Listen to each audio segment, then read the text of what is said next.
మహారాష్ట్రలో అసెంబ్లీ ఎన్నికల పోలింగ్ ప్రారంభమైంది. ఒకే విడతలో 288 అసెంబ్లీ స్థానాలకు పోలింగ్ జరుగుతోంది. సాయంత్రం 6 గంటల వరకు ప్రజలు ఓటు హక్కును వినియోగించుకోనున్నారు. పోలింగ్ కేంద్రాల దగ్గర భారీగా భద్రతను ఏర్పాటు చేశారు అధికారులు. జార్ఖండ్లో రెండో విడత ఎన్నికల్లో భాగంగా 38 నియోజకవర్గాల్లో పోలింగ్ ప్రారంభమైంది. మొత్తం 528 మంది బరిలో ఉన్నారు. మావోయిస్టు ప్రభావిత ప్రాంతాల్లో అదనపు బలగాలను మోహరించింది ఎలక్షన్ కమిషన్.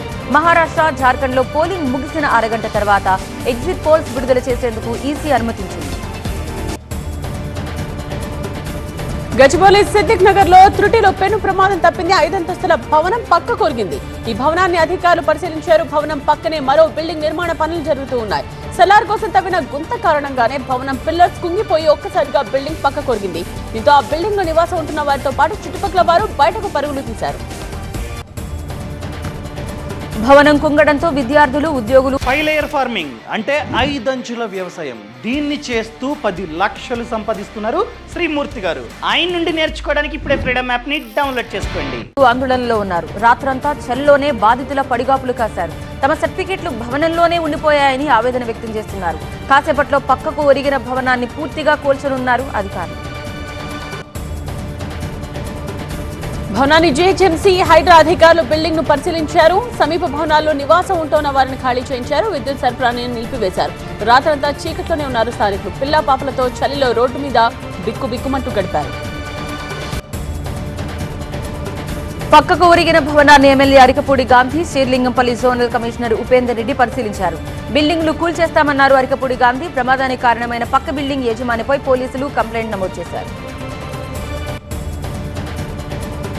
ఇవాళ ఏపీ కేబినెట్ సమావేశం కానుంది. సాయంత్రం 4 గంటలకు జరిగే కేబినెట్ భేటీలో కీలక నిర్ణయాలు తీసుకునే అవకాశం ఉంది. ఐటీ పాలసీకి కేబినెట్ ఆమోదం తెలుపనుంది. అమరావతి పనులకు గతంలో కేటాయించిన టెండర్స్ రద్దు చేసి కొత్త వాటిని పిలవడంపై, అలాగే పోలవరం ప్రాజెక్టుపై చర్చించనుంది.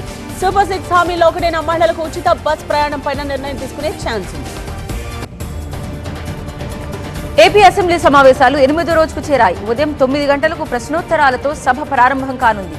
ప్రశ్నోత్తరాల అనంతరం ఇటీవల మరణించిన మాజీ ఎమ్మెల్యే నారా రామ్మూర్తి నాయుడికి నివాళి అర్పించి సంతాప తీర్మానం ప్రవేశపెట్టనున్నారు. స్పీకర్ కూటమి ప్రభుత్వం 150 రోజుల పాటు పాలనలో అమలవుతున్న సంక్షేమ పథకాలపై సభలో చర్చించబోతున్నారు సభ్యులు. సచివాలయంలో అత్యంత కీలకమైన state investment promotion board meeting జరిగింది. ఈ ఎస్ఐపిబి తొలి సమావేశంలో 33,966 ఉద్యోగాలు కల్పించే 85,000 కోట్ల పెట్టుబడులకు సంబంధించి 10 కంపెనీలకు ఆమోదం తెలిపింది. భారీ పరిశ్రమల భూముల కోసం ల్యాండ్ పూలింగ్ విధానం చేపట్టాలన్నారు సీఎం చంద్రబాబు. పరిశ్రమలకు భూములిచ్చే వారికి స్కిల్ డెవలప్మెంట్ ద్వారా ఆ సంస్థలో ఉద్యోగ ఉపాధి కల్పించేలా ప్రతిపాదనలు తయారు చేయాలని కోరారు. స్పీడ్ ఆఫ్ డూయింగ్ బిజినెస్ ను సాకారం చేసేలా ఒప్పందాలను నిత్యం ట్రాక్ చేయాలని సీఎం సూచించారు. సీఎం రేవంత్ రెడ్డి వాళ్ళ వేములవాడలో పర్యటించనున్నారు. రాజరాజేశ్వర స్వామిని దర్శించుకుని ప్రత్యేక పూజలు చేస్తారు సీఎం. ఆలయంలో పలు అభివృద్ధి పనులకు శంకుస్థాపన, ప్రారంభోత్సవాలు చేస్తారు. మధ్యాహ్నం బహిరంగ సభలో పాల్గొని ప్రసంగిస్తారు. వేములవాడ వేదికగా గత పాలకులపై సీఎం రేవంత్ విమర్శలు గుప్పించే అవకాశం ఉంది. సీఎం పర్యటనకు అన్ని ఏర్పాట్లు పూర్తి చేశారు అధికారులు.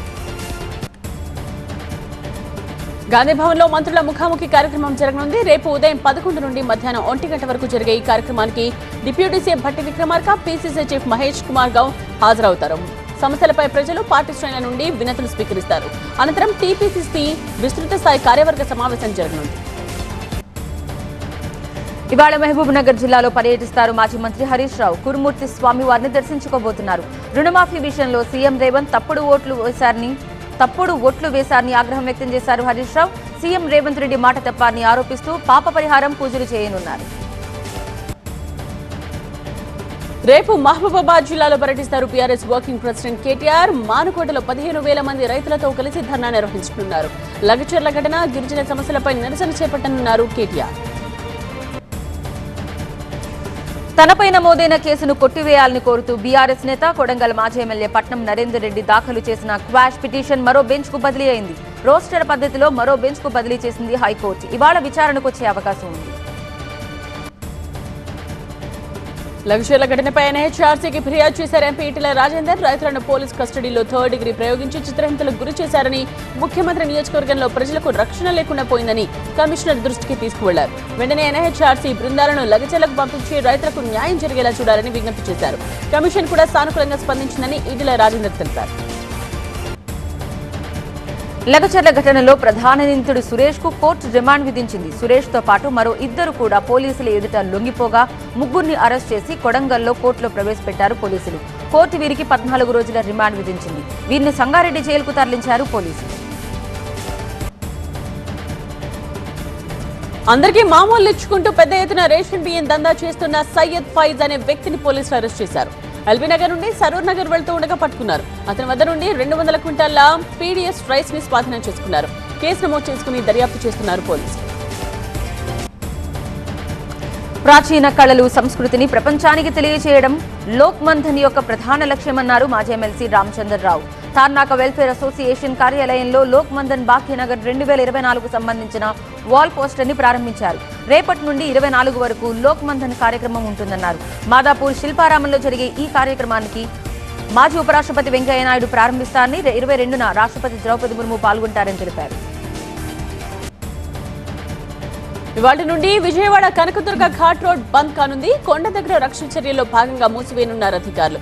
ఈ నెల 21 వరకు కనకదుర్గ ఘాట్ రోడ్ మూసివేయనున్నట్టుగా తెలిపారు. అప్పటి వరకు ట్రాఫిక్ పై ఆంక్షలు కొనసాగనున్నాయి.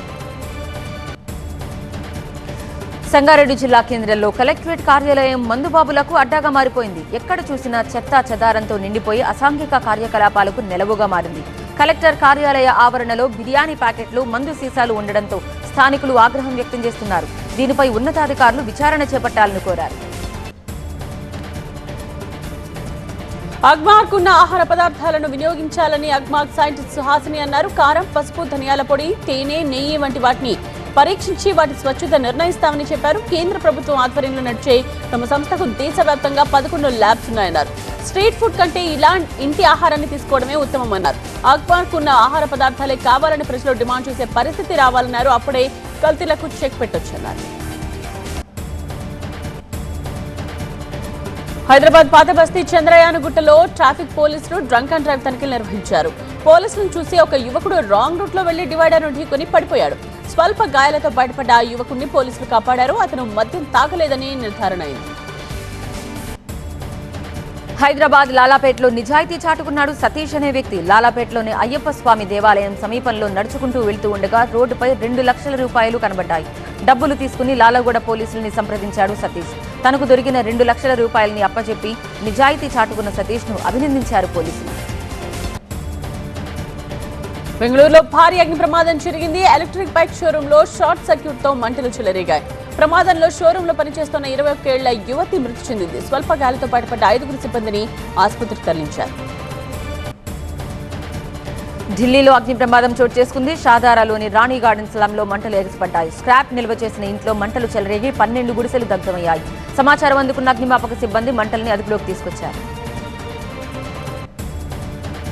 తమిళనాడులోని సేలంలో తీవ్ర విషాదం చోటు చేసుకుంది. గుండెపోటుతో జిమ్ ట్రైనర్ మృతి చెందాడు. వర్కౌట్ తర్వాత వాష్రూమ్ కు వెళ్లిన మహమ్మద్ ఒక్కసారిగా కుప్పకూలాడు. జిమ్ కు వచ్చిన వారు గమనించి అతన్ని దగ్గరలోని ఆసుపత్రికి తరలించారు. పరీక్షించిన వైద్యులు గుండెపోటుతో మృతి చెందినట్టు నిర్ధారించారు. ఆస్కర్ అవార్డు విజేత ప్రముఖ సంగీత దర్శకుడు ఏఆర్ రెహమాన్ దంపతులు తమ వివాహ బంధానికి స్వస్తి పలికారు. పరస్పర అంగీకారంతో రెహమాన్, ఆయన భార్య సాయిరాబాను విడిపోతున్నట్టుగా ప్రకటించారు. ఈ మేరకు దంపతుల తరపున ప్రముఖ లాయర్ వందనా షా ఒక ప్రకటన విడుదల చేశారు. ఎన్నో ఏళ్ల వివాహ బంధానికి రెహమాన్, సాయిరాబాను ముగింపు పలికారని చెప్పారు వందనా షా. విద్యుత్ బకాయిలు వసూలు చేసేందుకు ఢిల్లీలో ఉన్న హిమాచల్ భవన్ ను అటాచ్ చేయాలని హైకోర్టు ఆదేశాలు జారీ చేసింది. హిమాచల్ ప్రభుత్వం 150 కోట్ల రూపాయల బకాయిలు చెల్లించకపోవడంతో విద్యుత్ సంస్థ హైకోర్టును ఆశ్రయించింది. హైకోర్టు తీర్పుపై సుప్రీంకోర్టును ఆశ్రయిస్తామని హిమాచల్ ప్రదేశ్ సీఎం సుఖ్వీందర్ సింగ్ సుక్కు తెలిపారు. దేశ సార్వభౌమత్వాన్ని పరీక్షించడంలో ఎయిర్ ఫోర్స్ సిబ్బంది అంకితభావం వృత్తిపరమైన నిబద్ధత ప్రశంసనీయమని రక్షణ మంత్రి రాజ్నాథ్ సింగ్ అన్నారు. ఢిల్లీలో జరిగిన ఎయిర్ ఫోర్స్ కమాండర్ సదస్సులో ఆయన పాల్గొన్నారు. మారుతున్న సవాళ్లను ఎదుర్కొనేందుకు ఇండియన్ ఎయిర్ ఫోర్స్ కున్న సామర్థ్యంపై రాజ్నాథ్ సింగ్ విశ్వాసం వ్యక్తం చేశారు. డబ్బు పంచుతున్నారన్న ఆరోపణల్ని వినోద్ తావ్డే ఖండించారు. హోటల్లో తాను కార్యకర్తలతో సమావేశమవుతున్న సమయంలో దాడి చేసేందుకు ప్రయత్నించారని ఆరోపించారు. ఈ ఘటనపై ఈసీ దర్యాప్తు చేయాలని డిమాండ్ చేశారు. సీసీటీవీ ఫుటేజ్ ను అధికారులు విడుదల చేయాలని కోరారు. తనని హోటల్ నుంచి బయటకు రాకుండా అడ్డుకుంటున్నారని ఆరోపించారు.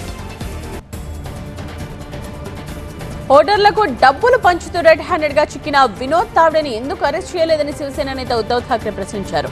ఇది నోట్ జిహాదీ కాదా అని ప్రశ్నించారు. పంచుదాం గెలుద్దామనే ఈ తీరును యావత్ మహారాష్ట్ర చూసిందన్నారు. తావ్డేపై కేవలం కేసు నమోదు చేస్తే సరిపోదని కఠినమైన చర్యలు చేపట్టాలని ఎన్నికల సంఘాన్ని ఉద్ధవ్ ఠాక్రే డిమాండ్ చేశారు. కేంద్రంలోని బీజేపీ సర్కార్ గడిచిన 10 ఏళ్లలో జమ్మూ కాశ్మీర్ ఈశాన్య ప్రాంతం నక్సల్ ప్రభావిత ప్రాంతాల్లో హింసను 70% వరకు తగ్గించిందని కేంద్ర హోంమంత్రి అమిత్ షా అన్నారు. కొత్తగా అమల్లోకి తెచ్చిన 3 క్రిమినల్ చట్టాల ద్వారా దేశంలో ఎక్కడ ఎఫ్ఐఆర్ నమోదైనా 3 ఏళ్లలోపు ప్రజలకు న్యాయం అందుతుందని అమిత్ షా భరోసా ఇచ్చారు. రాజకీయ లక్ష్యాల కోసం ప్రజల మధ్య ద్వేషాన్ని రెచ్చగొట్టి స్వలాభం పొందడంలో బీజేపీ ఎక్స్పర్ట్ అని జార్ఖండ్ సీఎం హేమంత్ సోరెన్ ఆరోపించారు. తనపై దుష్ప్రచారం చేసేందుకు బీజేపీ 500 కోట్ల రూపాయలు ఖర్చు చేసిందని వివరించారు. తాను జార్ఖండ్ వాసునని, తమ సంస్కృతి అలాంటి పనులు చేయనీయదని ఎక్స్ వేదికగా హేమంత్ స్పష్టం చేశారు. వ్యవసాయానికి సంబంధించి గొప్ప మాటలు చెప్పే బీజేపీయే రైతులకు వ్యతిరేకగా మారిందని కాంగ్రెస్ నేత ప్రియాంక గాంధీ ఆరోపించారు. దేశంలో ఎరువుల కొరత ఉందన్నారు. 10 ఏళ్లుగా అధికారంలో ఉన్న బీజేపీ సర్కార్ దేశానికి ఎంత ఎరువు అవసరమో అంచనా వేయలేకపోయిందని మండిపడ్డారు.